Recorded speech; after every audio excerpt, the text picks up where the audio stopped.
First and foremost, thank you so much for coming on the platform. This is definitely an honor. I look forward to hearing about some of the amazing work that you've been doing. Well, thank you. I'm very excited to be here. Thank you for asking me. All right, all right. Now, for the viewers who may not recognize you, could you let them know who you are, where you're Sure. from, and definitely what do you do? Oh, sure, of course. I'm a law professor at the University of Miami Law School in Miami, Florida. I'm right now visiting the University of Tennessee Law School in Knoxville, so I'm talking to you from Knoxville, not Miami. And the work I do is really a lot of it is focused on reducing the footprint, I like to say, of the criminal justice system, thinking about ameliorating some of those harms and also pulling it back, reducing the reach. And a lot of that work has been in the areas of domestic violence and sexual harm. Wow, okay. I really take my hat off to you. You're doing some amazing work. Now I can ask you, when did you develop this passion for law and education? Was this something you always wanted to do since a child, or did you kind of get into it later in life? Well, that's a good question. I think there are a lot of influences. I started out as a social worker. I have an MSW and I did social work for 11 years. And all of that work was involved with domestic violence. So I worked in shelters, I worked in community based programs in Little Rock, Arkansas, and in Honolulu, Hawaii. But in doing that, of course, I was in interaction with lawyers quite a lot. And I really thought that I could that I would be more effective, that there were real opportunities if I moved into law. So that was really what drove me. And I got interested in the area of domestic violence, I think, because I was influenced by the 70s feminist movement. And I really wanted to do work that had to do with women's rights. And as a baby social worker doing my undergraduate placement, I had an opportunity to work in a brand new shelter that opened up in Little Rock, Arkansas. And that really cemented that interest. Wow, okay, okay. Now I can ask you this: what courses do you teach? Oh, I teach criminal law, I teach evidence, and I teach restorative justice. I also teach courses that are policy courses and student engagement with community organizations around mass incarceration, the economic impact of incarceration. And I teach domestic violence and social justice classes. So one of the classes I recently taught connected with law students with a community organization called Beyond the Bars. Beyond the Bars membership are people who have been directly impacted by the criminal justice system. So they themselves have been incarcerated, or they have loved ones who are incarcerated. And the course really focused on the really dramatic economic impact of being involved in the criminal justice system, both in terms of crazy fines and fees in Miami Dade County jail system, for example. Until recently, people were paying $2 a day just to be in the jail, on top of other kinds of fees, and that has real economic consequences for for families, and then for whole communities. So what we did was the students with BTB members worked in a collaborative fashion. They did a set of interviews with people in Miami-Dade County jails, and if you picture this, we went to Miami West, and there are this is a male facility. There are 80 men in one. Just think of this cavernous room, and you've got bunks of 80 people, right? And so we did interviews there extensive interviews, but really focusing largely on what they needed for reentry, and also access to telephone services, access to commissary, and the impact of fines and fees. And that's been really useful, really instrumental in making changes in Miami-Dade County. So anyway, I've gone on and on, but those are some of the classes I teach. Um, uh, and restorative justice, I can tell you about that one too, but I'll stop for a minute and give you a chance to ask me more questions. Wow, that's really amazing. I guess my question to that would be, what are the reactions of the students? Because I'm just assuming that a lot of them maybe are young, maybe they, been in college a few years, or maybe even out of high school. Well, these were all law students. I've taught undergrads too, but these were all law students, so they're a little bit older. But you're right. I mean, it was, I think for all of us, myself included, it was really sobering and distressing to be in that space, even for the few hours we were there. And it's not, and it wasn't that the conditions were horrible. I mean, there have been problems with conditions in Miami-Dade jails, as is true for many jails across the country. But it wasn't like we saw horrendous conditions. It's just being confined in that kind of space, with 79 other individuals, and having your movements controlled in the way that is very common, even in the best of criminal settings, is dispiriting, difficult, um, sad, just very, very difficult. And the students felt that a great deal. I think one of the really amazing things about that class too is that because the students were working shoulder to shoulder with members of Beyond the Bars in a collaborative way, it really gave the students an opportunity to see the kind of leadership, the kind of skill, the kind of courage that existed in these community organizations, and for law students who too often sort of see themselves as they're very separate from their clients, they're very separate from the community. I think that was an amazing learning experience for them, and the students told us that. And the community organization also really benefited from the student power and the student assistance with their projects, but also were really encouraged by the students' interest and the way the students were moved by what they saw. That was a very encouraging thing to the to the community organization members as well. Okay, okay. It seems like it's definitely a life changing experience to be outside of the classroom and be able to interact with people in the community who are actually, involved on the ground. Absolutely. I think life-changing, and not just for my students, but for me as well. Absolutely true. Okay, now you was mentioning restorative justice. Right, right. If you You want me speak to tell about you about that? yeah, yeah.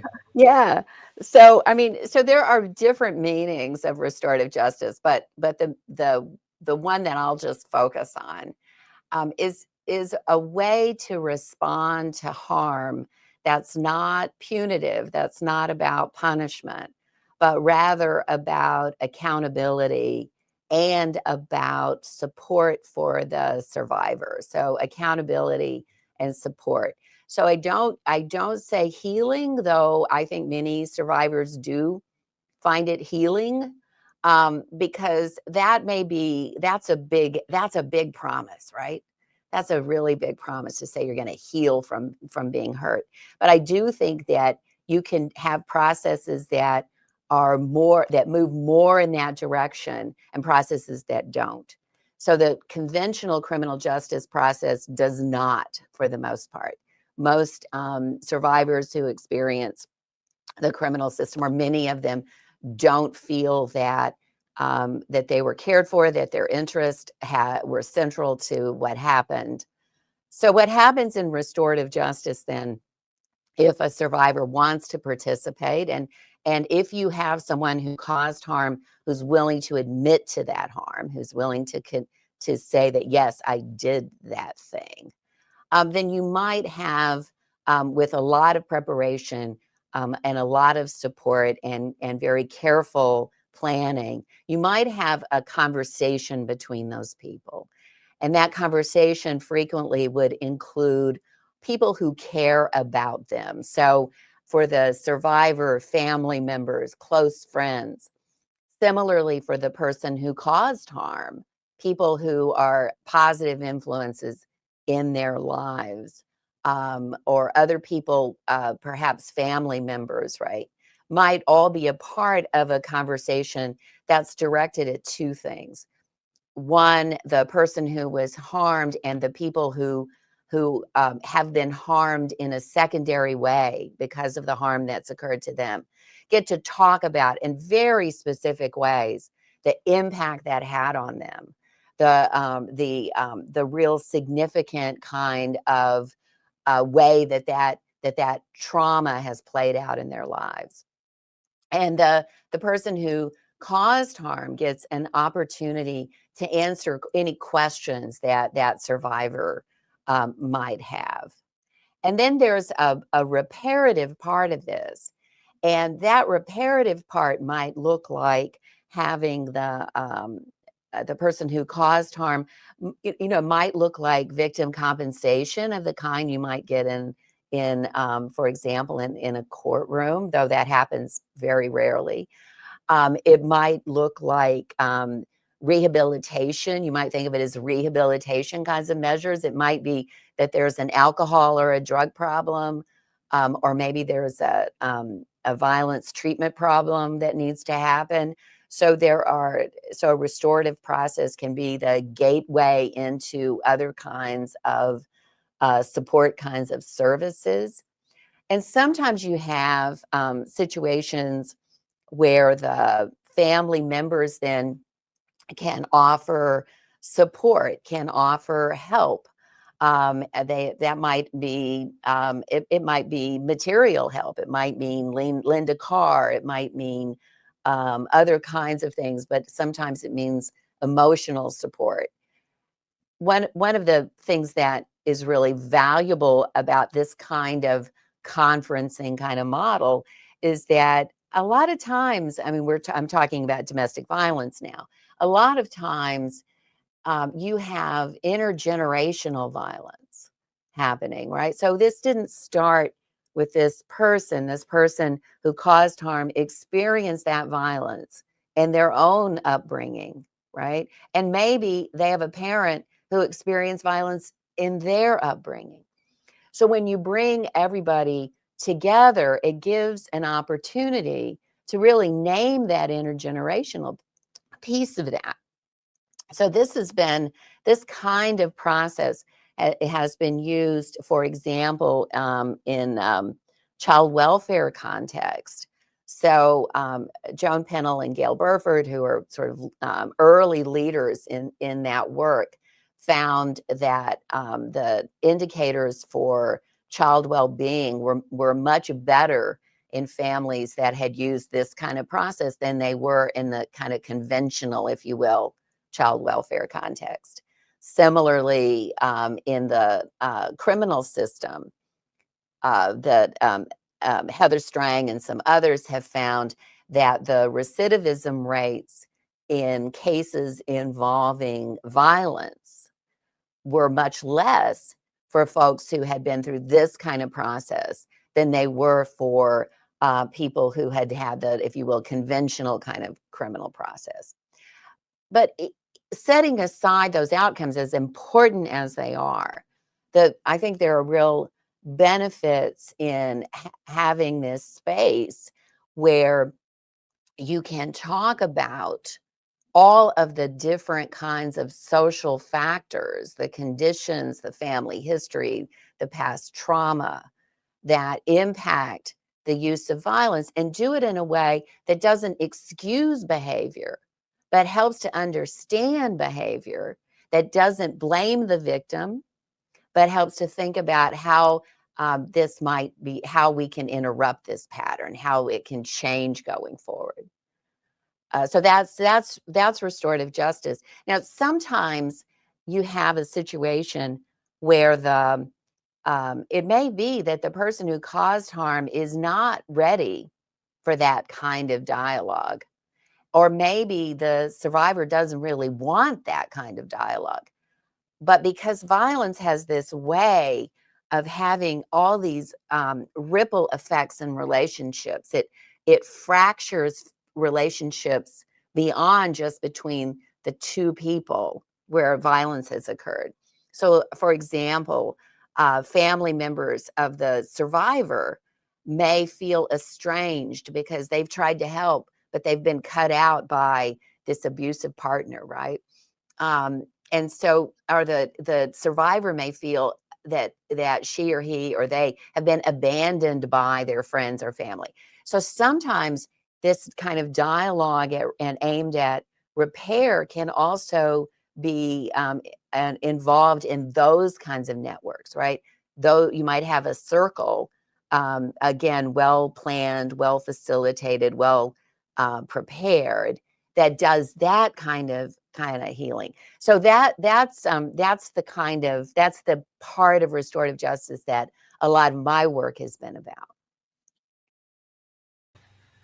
Wow, that's really amazing. Now I wanted to ask you about this. I was checking out your profile, and you talk about mass incarceration. I know you kind of touched on Miami and Dade County, but I guess nationally, like, what are the numbers, and are Oh, they getting sure. better? Are they getting worse? Are they about the same post COVID? Well, we had a dip. We had a dip in incarceration, and then it's come back up. It's kind of leveled a little bit. It's a little tiny bit lower than it used to be, but it's still quite high. We have one of the largest incarceration rates in the world. The last time I looked at it, I think one country, El Salvador, beat us out. This is not a competition you'd want to win, right? But we have an extraordinarily high incarceration rate.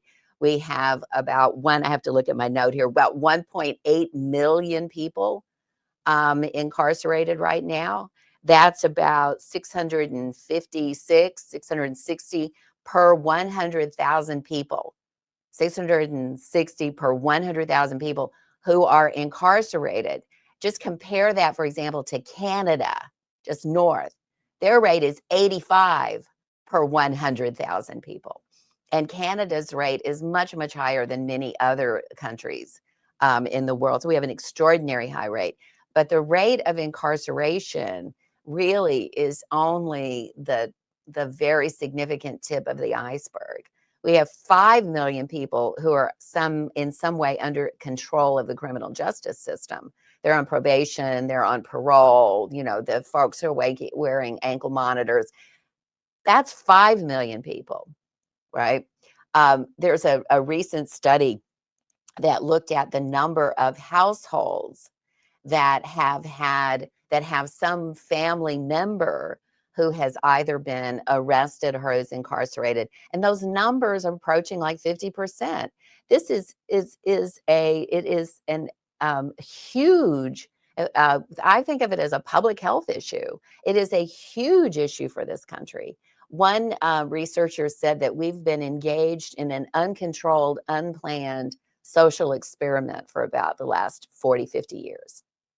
It's really quite significant, and it has this massive kind of impact in so many other directions, right? It has I've mentioned economic impact when I was talking about folks in Miami-Dade, but that economic impact has had tremendous negative effects on the family members of people who are incarcerated, and because the incarceration occurs in really concentrated kinds of ways. So Loic Wycott talks about you should say hyper incarceration instead of mass incarceration, because it comes out of decisions about policing and surveillance that are concentrated in communities, and significantly in communities of color, and significantly in Black communities.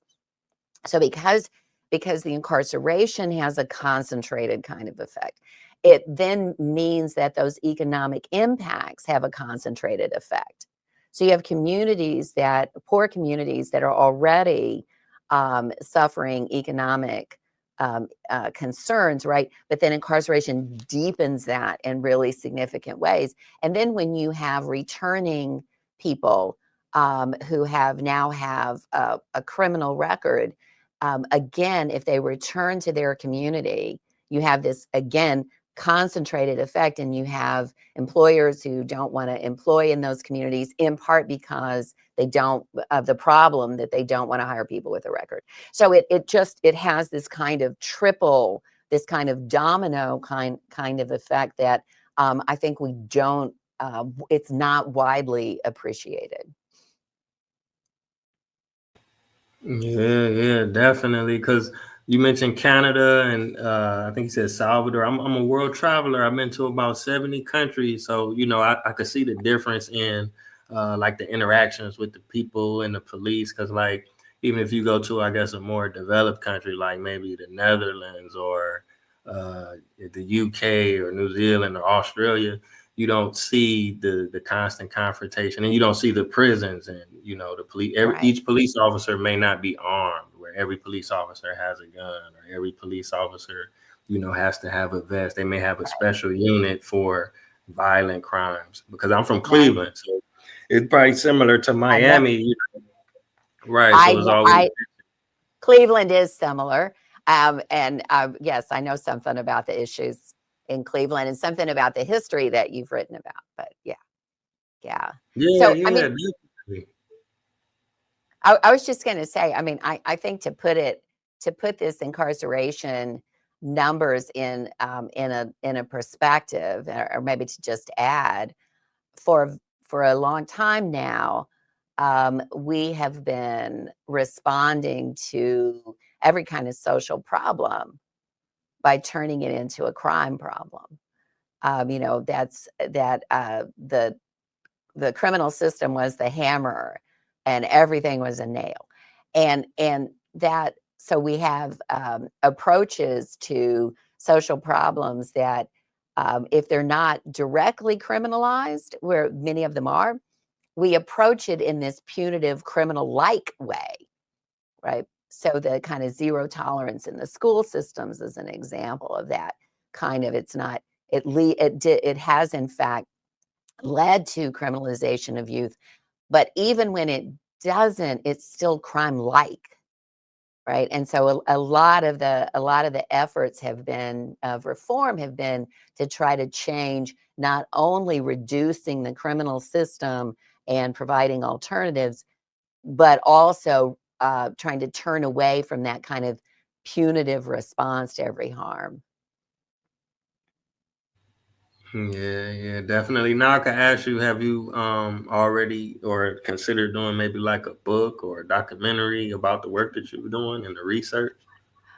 Well, maybe yes. I have right now I have a little YouTube. I don't know if you call it a channel. I have a YouTube set of interviews with some of the leaders in this work to, particularly in response to gender violence.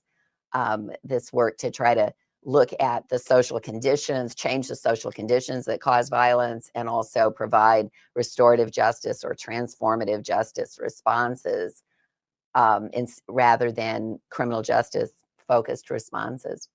So I have a little bit of that, but I really am thinking about writing a book. There are, I have to say, a number of good books out there. Lee Goodmark's work, for example, Miriam Kaba's work, for example, I'll just name two. Aya Gruber. a number of great books out there that really are looking at these issues. But I might add to that list.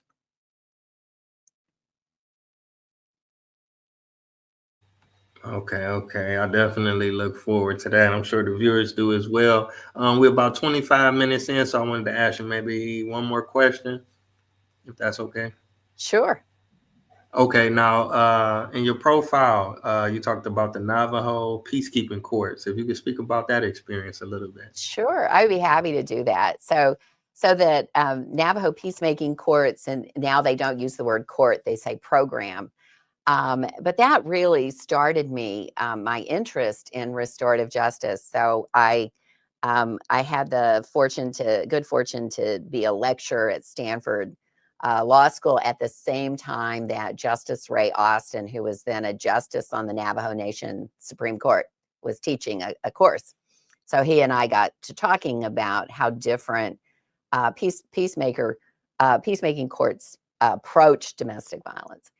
And then that led to a research project, and I spent time in the Navajo Nation really looking at their peacemaking courts.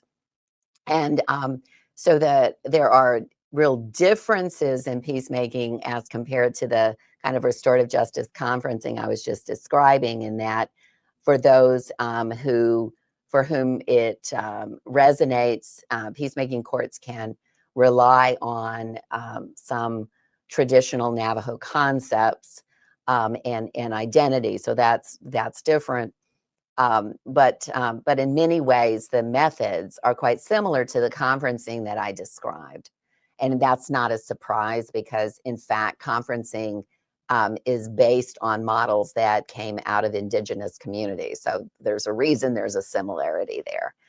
But in peacemaking, what I really loved about it, one of the things I really loved about it, is that while cases were referred from system actors, um, they didn't have to be. People could self-refer. They could just petition. They could say, "This thing is happening to my loved one," or "This thing is happening to me, and I'd like to set up a peacemaking." And then the facilitators are the peacemakers are elders in the community who have been selected because of their leadership and because of their knowledge, some of them for their knowledge of traditional Navajo concepts of spirituality, and of harmony. And so there's this opportunity then to both and activate, if you will, the support networks that might be there, but also to strengthen them, to deepen them through that peacemaking. And which, so that set me on the path. And that research I did and published in 1999 in UCLA Law Review set me on the path to do more research in these restorative justice alternatives. And one thing I forgot to say, but I can't stop and not say, is that I think it's really important uh, to address the social conditions that cause and maintain violence, and part of that really is about economic um, security and the lack of economic security in our country. So there are some other community-based restorative justice programs too, by the way. By community-based, I mean not connected to the criminal system or any system. There's a great program in California called CHAT, CHAT, that is a community-based restorative justice project that's had tremendous success. But I'm probably about out of time. Am I taking you over? Oh no, it's okay. Yeah, you can go ahead. Oh, no, so Chad, Mimi Kim, Sujata Balaga have, and others put together this program, and the referrals come from service organizations. They don't take any, they're not connected with law enforcement at all. And uh, it's been a really interesting project that allowed families then to talk about the violence that had occurred in their families, and to get help in a way that the criminal system certainly would not have provided. Okay. I appreciate you sharing that information. So for the viewers, if they want to, keep up with what you got going on, do you have a website, or should they just check out the YouTube page? Or What they should do is look at my webpage at the University of Miami Law School, and I'm more than happy to get email. My email address is right there at the University of Miami Law School, so I'm not hard to find. But I'm really always interested in the work that other people are doing. I'm always learning about new projects, and I'm really happy to be in dialogue with people. all right. So I really appreciate you stopping by again. It's been an honor. You shared a lot of information. I'm still processing it, but it's been a phenomenal episode, and I want to thank you again for the work that you're doing. And I definitely look forward to the work that you have coming in the future. Well, thank you. It's really been a pleasure to talk with you as well, and happy to learn about some of the amazing work you're doing. Thank you.